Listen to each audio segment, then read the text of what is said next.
농담.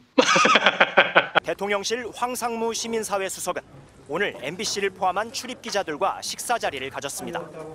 여러 현안에 대해 언급하던 중 황 수석은 예전 김신조 일당의 청와대 습격 사건이나 판문점 도끼 만행 사건 등에 대한 의견을 말하다 자신의 군대 시절 이야기를 꺼냈습니다. MBC는 잘 들어라고 말한 뒤 내가 정보사 나왔는데 1988년에 경제신문 기자가 압구정 현대아파트에서 허벅지에 칼 2방이 찔렸다고 했습니다. 황 수석이 말한 사건은 1988년 8월 아침 경제신문 사회부장이었던 오홍근 기자가 자신의 집 앞에서 괴한들로부터 습격을 당한 일로 회칼을 사용한 공격에 오 기자는 허벅지가 깊이 4cm, 길이 30cm 이상 찢길 정도로 크게 다쳤습니다. 수사 결과 괴한들은 군 정보사령부 소속 현역 군인들로 군을 비판하는 오 기자의 칼럼에 불만을 품은 상관들의 명령을 받았던 것으로 드러났습니다. 이른바 정보사 회칼 테러 사건입니다. 황 수석은 이 사건을 말하며 당시 정부의 비판적인 논조로 기사 쓰고 했던 게 문제가 됐다는 취지라고 말했습니다. 왜 MBC에게 잘 들으라고 했냐는 질문에 황 수석은 웃으면서 농담이라고 했고 정보 보고 하지 말라는 당부를 덧붙였습니다. 제가 발언의 맥락이나 경위는 전혀 알지 못하는데요. 발언 내용으로 보면 부적절한 발언 같은데요. 저도 농담. 아까 발음하실 때 귀여우셔서 저도 해보고 싶었어요. 황무 대통령실 시민사회 수석이 MBC 잘 들으라며 정보사 언론인 회칼 테러 사건을 언급한 것과 관련해 정권의 입맛에 안 맞으면 회칼로 찌르는 게 윤석열 대통령실의 언론관이냐며 질타했습니다. 권력의 정점에 선 자가 이런 말을 거리낌 없이 내뱉을 수 있는 사회는 정상이 아니라며 한국이 독재화되고 있다는 국제연구보고서는 정확했다고 주장했습니다.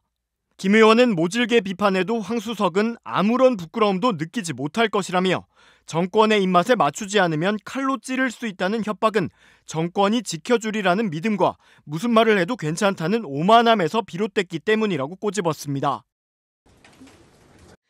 군사정권 회칼 테러 언급하며 MBC를 협박한 황상무 수석을 당장 해임하라. 윤 대통령의 바이든 날리면 욕설 보도를 놓고 현 정부와 갈등을 빚고 있는 MBC를 상대로 한 대통령실 핵심 관계자의 충격적인 협박입니다. 황 수석은 뒤늦게 농담이라고 둘러댔지만 농담으로라도 결코 입에 올릴 수 없는 망언입니다.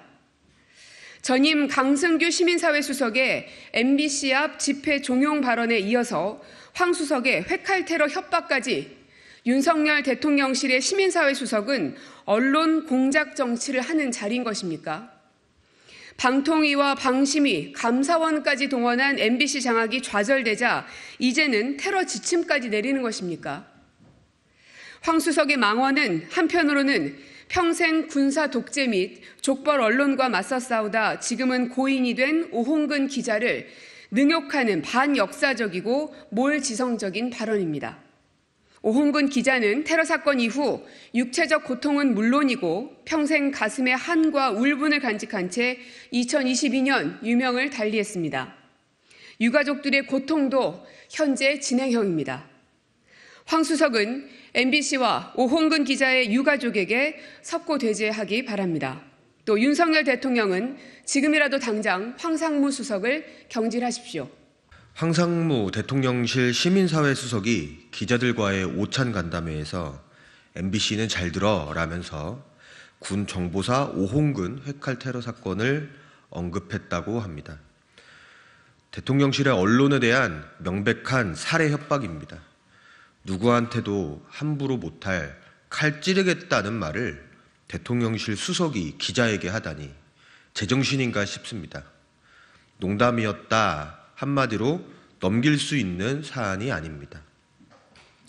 게다가 황 수석은 해당 자리에서 5.18 민주화 운동에 북한군 배후 개입설까지 언급했다고 합니다. 대통령이 극우 유튜브 수준의 아무 말이나 하고 다니는 게 이제 이해가 됩니다. 주변 참모가 다 이 모양이었기 때문입니다. 이런 막장 태도와 생각을 갖고 있는 사람이 사회통합, 시민소통, 국민 공감을 목표로 하는 시민사회 수석의 역할을 수행하는 게 가당키나 합니까? 시민 협박 수석 황상무는 당장 사퇴하십시오. 제가 발언의 맥락이나 경위는 전혀 알지 못하는데요. 발언 내용으로 보면 부적절한 발언 같은데요. 저도 농담. 아까 발음하실 때 귀여우셔서 저도 해보고 싶었어요.